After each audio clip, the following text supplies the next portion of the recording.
Hello दोस्तों, आप सभी को गुलाब जामुन जैसी मीठी मीठी नमस्कार। और उसी के साथ आप लोगों का स्वागत है आईपीओ के लव ट्रायंगल शो में। एक और कंपनी आ चुकी है आईपीओ लेकर, उसी के साथ साथ हम भी आ चुके हैं आईपीओ का रिव्यू लेकर।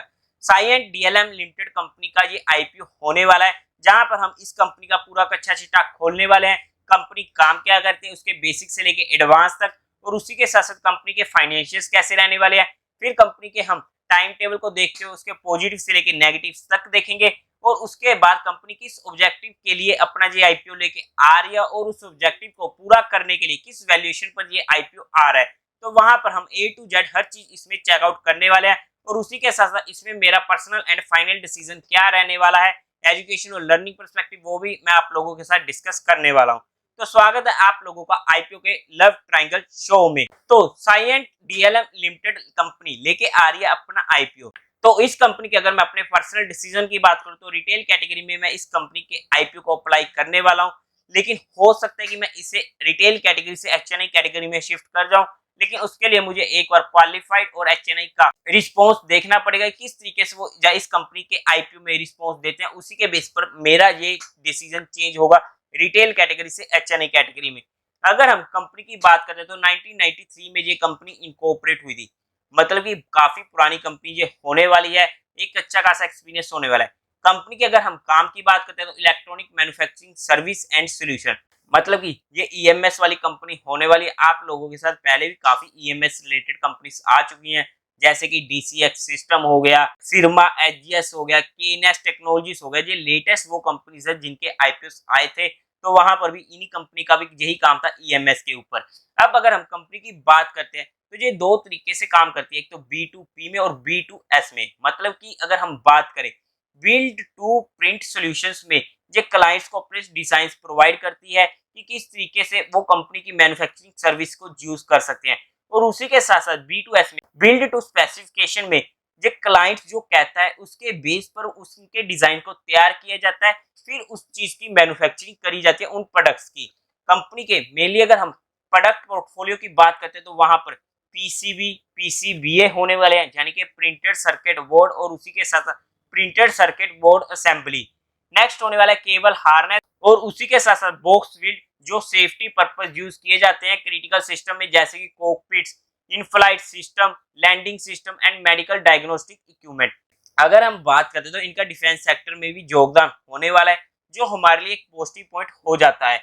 इसी के साथ अगर हम कंपनी के क्लाइंट लिस्ट की बात करते हैं, यानी कि कंपनी के अगर हम कस्टमर्स को देखते हैं तो वहां पर Honeywell International, Thales global services, ABB, Bharat electronics limited.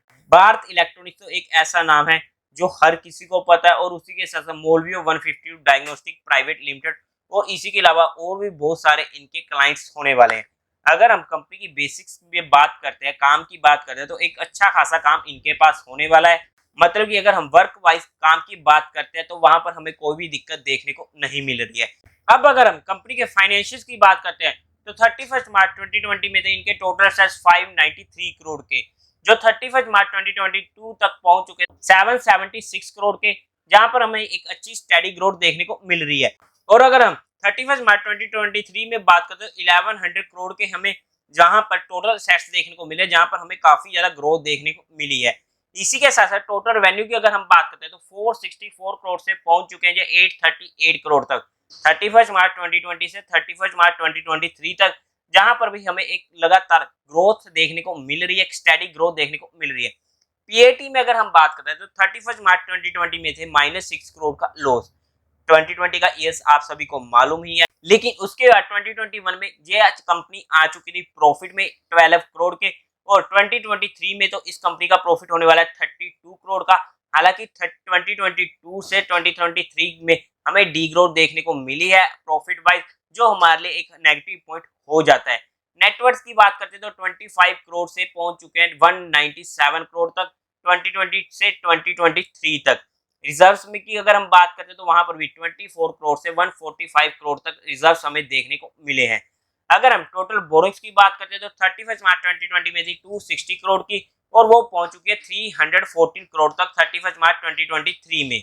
मतलब कि अगर हम फाइनेंशियल्स को देखते तो हमें इतनी मेजर दिक्कत नहीं देखने को मिल रही है, एक स्टडी ग्रोथ हमें देखने को मिल रही है। 2023 के अगर हम फाइनेंशियल्स की बात करें तो वहां पर तो हमें डबल होते हुए देखने को मिले हैं, जो हमारे लिए पॉजिटिव पॉइंट हो जाता है। लेकिन प्रॉफिट आफ्टर टैक्स वहां पर कम हुए, तो उस पॉइंट को भी हम नेग्लेक्ट नहीं कर सकते हैं। इसी के साथ साथ अगर हम कंपनी के टाइम टेबल की बात करते हैं तो वहां पर कंपनी के आईपीओ ओपन होने वाला है 27 जून को, क्लोज होगा 30 जून को और अलॉटमेंट होगी 5 जुलाई को। अगर हम रिफंड की बात करते हैं तो 6 जुलाई को आपके अकाउंट में पैसे वापस होने शुरू हो जाएंगे अगर ये आईपीओ अलॉट नहीं होता है तो। आपके अकाउंट में क्रेडिट होंगे शेयर 7 जुलाई को और लिस्टिंग डेट होने वाली है 10 जुलाई की। इसी के साथ साथ अगर हम कंपनी के लॉट साइज की बात करते हैं तो 56 शेयर का एक लॉट रहने वाला है, जिसकी अमाउंट हमें पड़ने वाली है 14,840 रुपीज की। रिटेल कैटेगरी में एक लॉट से ज्यादा अप्लाई करने का कोई फायदा नहीं है, बिकॉज ये आईपीओ ऑलरेडी ओवर सब्सक्राइब होने वाला है। लेकिन हाँ, आप अपने फैमिली मेंबर्स के अकाउंट से अप्लाई कर सकते हैं, मतलब कि different pan card different IPO application. एक ही पैन कार्ड से अलग अलग डीमेट अकाउंट में अप्लाई करने का कोई फायदा नहीं होता है, इस चीज को समझ लीजिएगा। लेकिन आप लोगों को अगर डीमेट अकाउंट ओपन करवाना है तो आपको डिस्क्रिप्शन में इंडिया के बेस्ट ब्रोकर्स का डीमेट अकाउंट ओपनिंग लिंक मिल जाएगा, जहां से आप अपना डीमेट अकाउंट ओपन कर सकते हो, अपने फैमिली मेंबर्स का कर सकते हो। उसके बाद आपको डिस्क्रिप्शन में दिए गए नंबर से कनेक्ट कर सकते हो और आपको एक प्राइवेट टेलीग्राम चैनल से जोड़ दिया जाएगा, जहां पर आप लोगों के साथ काफी ज्यादा एडिशनल इंफॉर्मेटिव इंफॉर्मेशन शेयर की जाती है, जो आपके लिए एजुकेशन पर्पस काफी ज्यादा काम में आने वाली है। इसी के साथ अगर हम एचएनआई कैटेगरी में बात करते हैं तो स्मॉल एचएनआई में 14 लॉट्स के लिए अप्लाई करना पड़ेगा, जहां पर शेयर्स की क्वांटिटी हो जाएगी 784 रुपीज की और जिसकी अमाउंट पड़ेगी 2,07,760 रुपीज की। बिग एचएनआई में 68 लॉट्स के लिए अप्लाई करना पड़ेगा, शेयर्स की क्वांटिटी हो जाएगी 3808 और उसी के साथ टोटल अमाउंट हो जाएगी 10,09,120 रुपीज की। एचएनआई कैटेगरी के ऊपर एक स्पेशल वीडियो आप लोगों के लिए आई बटन में टैग कर देता हूं, जहां पर जो सेबी ने रूल चेंज किए थे, जिसकी वजह से रिटेल कैटेगरी में हम लोगों को काफी ज्यादा फायदा होने लगा है, जहां पर हम एचएनआई कैटेगरी में इजीली अप्लाई कर सकते हैं।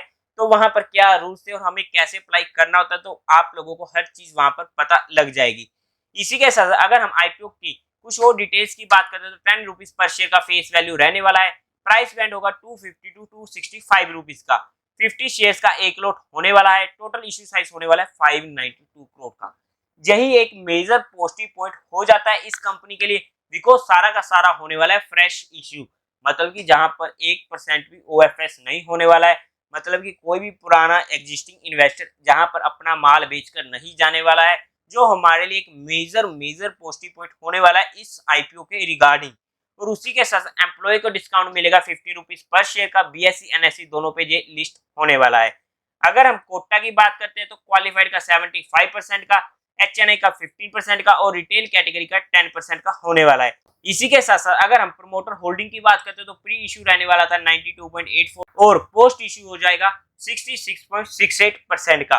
अब अगर हम कंपनी के ऑब्जेक्टिव की बात करते हैं तो सबसे पहले तो इनको फंडिंग इंक्रीमेंटल वर्किंग कैपिटल की रिक्वायरमेंट होने वाली है, फिर इनको फंडिंग कैपिटल एक्सपेंडिचर की भी रिक्वायरमेंट होने वाली है, इनको कुछ रीपेमेंट भी करनी है अपनी बोरोइंग्स की, और उसी के साथ इनको अचीविंग करनी है इनऑर्गेनिक ग्रोथ को थ्रू एक्विजिशन और एट लास्ट में होने वाले जनरल कॉर्पोरेट पर्पस।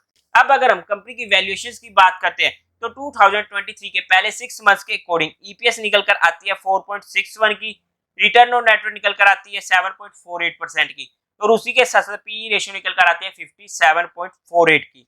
अगर हम 2022 के अकॉर्डिंग देखते हैं तो 16.17 का हमारे पास ईपीएस निकल कर आ रहा है, 51.6% की रिटर्न ऑन नेटवर्थ निकल कर आ रही है और 16.38 का हमारे पास आ रहा है पीई रेशियो। उसके बाद अगर हम पिछले 3 सालों का एवरेज डाटा लेकर निकालने की कोशिश करते हैं तो 9.23 की ईपीएस, 31.92% का हमारे पास रिटर्न ऑन नेटवर्थ और उसी के साथ साथ पीई रेशियो निकल कर आ रही है 28.71 की।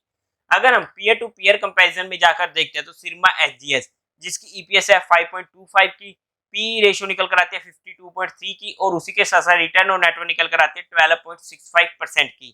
Kaynes technologies EPS 9.70, return on net worth 20.54% की और पीई रेशियो 84.58 की।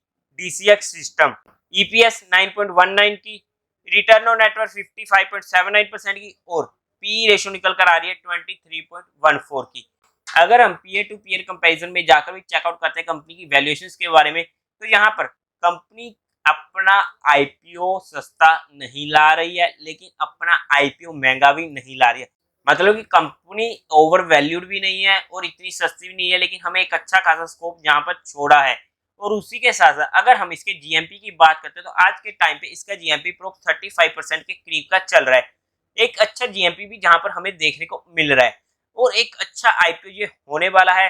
सबसे मेजर पॉइंट था इस कंपनी का फ्रेश इशू, जो हमारे लिए एक बहुत ही बड़ा पॉजिटिव पॉइंट हो जाता है छोटा सा पॉइंट, लेकिन होने वाला यही मेजर पॉइंट है। मैं अपना पर्सनल डिसीजन इसमें आप लोगों को बता चुका हूं। आई होप कि आप लोगों को इस आईपीओ की वीडियो में काफी ज्यादा मजा आया होगा। तो देवी और सज्जनों, उम्मीद है आप लोगों को ये वीडियो अच्छी लगी होगी, तो इस वीडियो को लाइक कीजिएगा, शेयर कीजिएगा और साथ ही साथ चैनल को सब्सक्राइब करें। Thank you very much.